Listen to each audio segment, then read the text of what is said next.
राऊत यांच्या नावानं एक खोडसाळ मजकूर फेक पोस्ट तयार करून व्हायरल करण्यात आलेली होती आणि त्यावर जय महाराष्ट्र या वृत्तवाहिनीचा लोगो वापरण्यात आलेला होता। हे माझ्या आणि जय महाराष्ट्र वृत्तवाहिनीच्या बदनामीचं कारस्थान असल्याचा आरोप खासदार राऊत यांनी केला। हे कृत्य करणाऱ्या विरोधकांवरही त्यांनी निशाणा साधलाय। त्याचप्रमाणे जय महाराष्ट्र या वृत्तवाहिनीने दिलेल्या स्पष्टीकरणानंतर सिंधुदुर्ग आणि रत्नागिरीच्या पोलीस अधीक्षकांकडे लेखी तक्रार दिल्याचं खासदार राऊत यांनी जाहीर केलं। त्याचप्रमाणे निवडणूक आयोगाकडे सोशल मीडियाचा गैरवापर केल्याप्रकरणी तक्रार दाखल करणार असल्याचं देखील राऊत यांनी यावेळी सांगितलं। मागच्या आठवड्यापासून त्यांनी अशा पद्धतीचे प्रकार जय महाराष्ट्राच्या नावावर चालू केलेले आहेत आणि आज तर ह्या प्रकाराचा कहर केलेला आहे।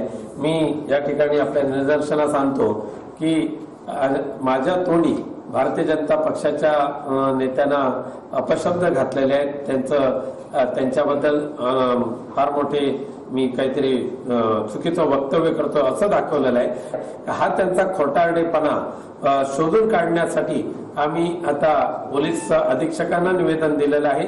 उद्या निवडणूक निर्णय अधिकाऱ्यांकडे सुद्धा निवेदन देणार आहे आणि हे जे काही चालू केलेले जे घाणेरडे प्रकार आहेत त्याच्यावर पायबंद घाला आणि त्याचा शोध घ्या आणि त्यांच्यावर कडक कारवाई करा। सायबर ऍक्ट नुसार कारवाई करा अशी मागणी मी करणार आहे।